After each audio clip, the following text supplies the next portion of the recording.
Hey, what's up, everybody? It is day 15 of 31 and 31.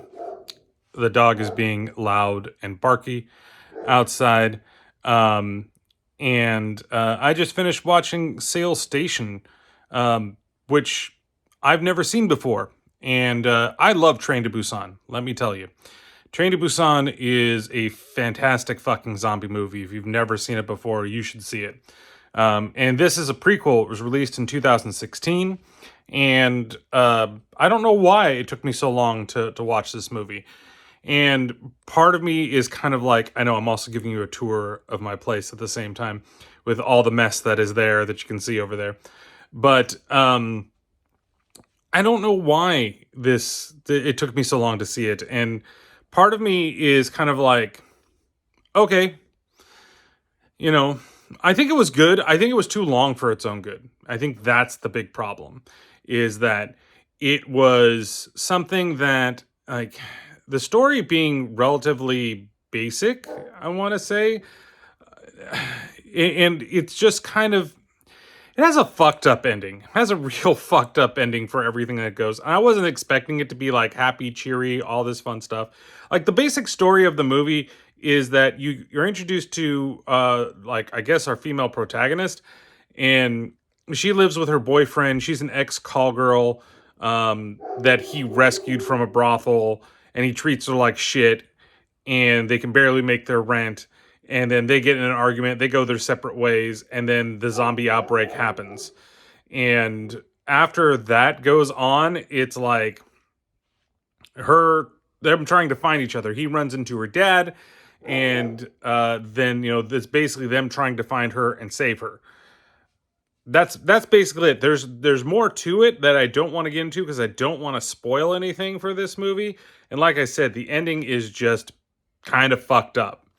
I think that, again, whenever you watch something, I watch this in Korean.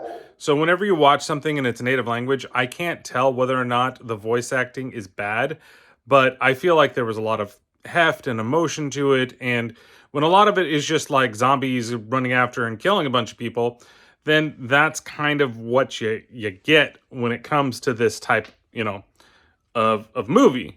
It definitely has, yeah, I know.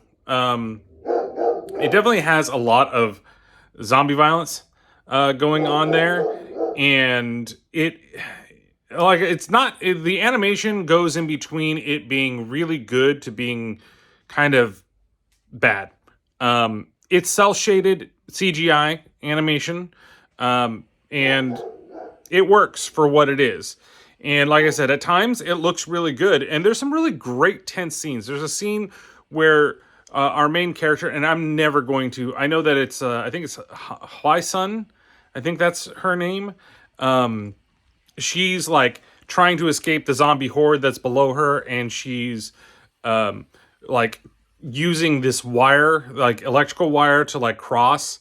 And that scene is really well done. And I like the tension that's built in that scene. There's a lot of little things like that work really well. There's just other stuff that doesn't quite work for me. And I don't know why.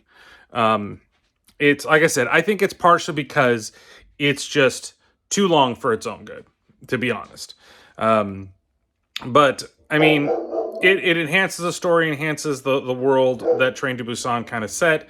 But it doesn't really add anything like major. It's just another side story of everything that kind of happens before Train to Busan. I would have loved it if it actually led into Train to Busan, but it just doesn't. And that, I think, is a flaw of it. So, but still, I'd give it a solid 3 out of 5. Zombie hobos. I think that would be a pretty accurate thing. I think that if you like the world, watch it. I haven't seen the sequel either, and I may watch the sequel later. It did get me to want to watch Train to Busan again, just to compare it, but we'll see. All right, guys, we'll catch you tomorrow for another one of these 31 and 31s. All right, catch you later.